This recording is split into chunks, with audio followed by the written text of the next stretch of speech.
വിവാഹ വിശേഷങ്ങൾ ആരാധകരുമായി പങ്കുവച്ച് ഇൻഫ്ലുവൻസറും നടിയുമായ അനുമോൾ രംഗത്ത് വന്നിരുന്നു. തന്റെ വിവാഹം കഴിഞ്ഞ് ഏതാനും മണിക്കൂറുകൾക്കുള്ളിൽ തന്നെയാണ് അനുമോൾ ഈ വിശേഷങ്ങളെല്ലാം തന്നെ പങ്കുവച്ചുകൊണ്ട് രംഗത്ത് വന്നത്. ഭർത്താവ് ഭുവനേഷുമൊത്തുള്ള രസകരമായ അനുഭവങ്ങളും വിവാഹ ചടങ്ങുകളുടെ വിവരങ്ങളുമാണ് അനുമോൾ തന്റെ യൂട്യൂബ് ചാനലിൽ പങ്കുവച്ച വീഡിയോയിലൂടെ തുറന്നു പറഞ്ഞത്. ഗുരുവായൂരിൽ വെച്ച് നടന്ന പ്രധാന ചടങ്ങുകൾക്ക് ശേഷം നടന്ന ഡെസ്റ്റിനേഷൻ വെഡിങ്ങിന്റെ വിശേഷങ്ങളാണ് ഇരുവരും പങ്കുവച്ചത്. കുടുംബാംഗങ്ങളും അടുത്ത സുഹൃത്തുക്കളും അടക്കം 100ഓളം പേർ മാത്രമാണ് ചടങ്ങിൽ പങ്കെടുത്തത്. മറ്റുള്ളവർക്കായി ഒരു വലിയ റിസപ്ഷനും ഒരുക്കിയിരുന്നു. വിവാഹത്തിനായുള്ള വസ്ത്രങ്ങളും ഔട്ട്ഫിറ്റുകളും തിരഞ്ഞെടുക്കുന്നതിൽ പൂർണ്ണ സ്വാതന്ത്ര്യവും ചുമതലയും അനുമോൾക്ക് തന്നെയായിരുന്നു. അളവുകൾ മാത്രം നൽകിയ ഭുവനേഷിനായി എല്ലാ വസ്ത്രങ്ങളും സർപ്രൈസായി അനുമോൾ തന്നെയാണ് പ്ലാൻ ചെയ്തത്. തനിക്കായി ഒരുക്കിയ കോസ്റ്റ്യൂമുകളും ഡിസൈനുകളും ഏറെ ഇഷ്ടപ്പെട്ടതായി ഭുവനേഷും വ്യക്തമാക്കി. ലളിതമായ ചടങ്ങുകളോടെ വിവാഹം നടത്താനായിരുന്നു തനിക്ക് ആഗ്രഹമെങ്കിലും എല്ലാ ചടങ്ങുകളും കൂടി വലിയ രീതിയിൽ വിവാഹം ആഘോഷിക്കുക എന്നത് വലിയ സ്വപ്നമായിരുന്നു അനുമോൾക്ക്. Pre wedding, bride to be, haldi, mehendi, Christian bridal shoot തുടങ്ങി ആഗ്രഹിച്ച എല്ലാ ചടങ്ങുകളും ഭംഗിയായി തന്നെ നടന്നു. ഇനിയും അതിന്റെ ഫോട്ടോകൾ വരാനുണ്ട്. തമിഴ് വെഡിംഗ് ലുക്കിലെ ഒരു ഫോട്ടോഷൂട്ട്, ക്രിസ്ത്യൻ വെഡിങ്ങിലെ ഫോട്ടോഷൂട്ട്, അങ്ങനെ എല്ലാം വരാനുണ്ട് ഇനി. തമിഴ് പശ്ചാത്തലമുള്ള ഭുവനേഷിന് വേണ്ടിയാണ് അങ്ങനെ ഒരു പ്രത്യേകം തമിഴ് വെഡിംഗ് ഫോട്ടോഷൂട്ടും പ്ലാൻ ചെയ്തിരിക്കുന്നത്. ഞങ്ങളുടെ രാവിലത്തെ ചടങ്ങ്, അതായത് ഗുരുവായൂരിലെ ചടങ്ങുകളൊക്കെ കഴിഞ്ഞു. അതിനുശേഷമാണ് ഡെസ്റ്റിനേഷൻ വെഡിങ് നടന്നത്.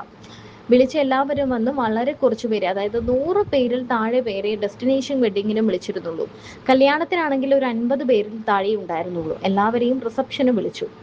വിചാരിച്ചതിനേക്കാൾ നന്നായി എല്ലാം നടന്നതിന്റെ സന്തോഷത്തിലാണ് അനുമോൾ. കോസ്റ്റ്യൂം തനിക്ക് വളരെ ഇഷ്ടപ്പെട്ടുവെന്നും ഇതിന്റെ ഡിസൈനുകളെല്ലാം വളരെ സൂപ്പറായിട്ടുണ്ടെന്നും നല്ലതാണ് എന്നും താൻ വന്നിരുന്നപ്പോൾ ഒരുപാട് പേർ പറയുന്നുണ്ടായിരുന്നു. കോസ്റ്റ്യൂം വളരെ സൂപ്പറായിട്ടുണ്ടെന്നും ഭുവൻ അഭിപ്രായം പറയുന്നുണ്ട്. ഭുവൻ അറിയില്ലായിരുന്നു റഫറൻസിന്റെ കാര്യം. കാരണം കോസ്റ്റ്യൂമിനെ പറ്റി ഭുവൻ ഒന്നും അറിയില്ല. എല്ലാം ഞാൻ നോക്കിക്കോളാം എന്ന് പറഞ്ഞിട്ടുണ്ടായിരുന്നു. അപ്പോൾ ഭുവന്റെ മേക്ക് ഓവർ മുഴുവൻ ഞാനാണ് തിരഞ്ഞെടുത്തത്. റിസപ്ഷന്റെ ഔട്ട്ഫിറ്റ് പോലും ഭുവൻ അറിയില്ല. അളവ് മാത്രം എടുത്തു കൊടുത്തു. അപ്പോൾ ഇതുവരെയുള്ള എല്ലാ ചടങ്ങിന്റെയും വസ്ത്രം ഭുവനേഷ് അന്നാണ് കാണുന്നത്. വിവാഹത്തിന്റെ അന്നാണ് ഭുവനേഷ് ഡ്രസ്സുകളെല്ലാം കാണുന്നത്. പക്ഷെ ഇതുവരെ ഒന്നും ഇഷ്ടപ്പെട്ടില്ല എന്ന് ഭുവൻ പറയാത്തത് അനുമോൾക്ക് വലിയ സന്തോഷമാണ് ഒരുക്കിയത്. കുറച്ച് ക്ഷീണത്തിനായിരുന്നെങ്കിലും ഭുവന് അനുമോൾ ഒരുക്കിയ സർപ്രൈസ് ഡ്രസ്സുകളെല്ലാം ഇഷ്ടപ്പെട്ടു. ഭുവനേഷിന്റെ പ്രൊഫഷനെ കുറിച്ച് സോഷ്യൽ മീഡിയയിൽ വലിയ പ്രചാരണങ്ങൾ നടക്കുന്നുണ്ടെന്നും നടനാണോ അതോ മറ്റ് എന്തെങ്കിലും മേഖലയാണോ എന്നുള്ളത് വഴിയെ വ്ലോഗിലൂടെ വ്യക്തമാക്കുമെന്നും അനുമോൾ പറഞ്ഞു. കൂടാതെ വരാനിരിക്കുന്ന വീഡിയോകളിൽ എല്ലാവരെയും ഞെട്ടിക്കുന്ന ഒരു വലിയ സർപ്രൈസ് കൂടി കാത്തുവച്ചിട്ടുണ്ടെന്നും താരം പറയുന്നു. ഭുവന്റെ പ്രൊഫഷൻ എന്താണെന്നുള്ളത് ഇതുവരെ കാണിച്ചിട്ടില്ലല്ലോ. അതൊക്കെ ഞാൻ വഴിയെ കാണിച്ചു തരാം.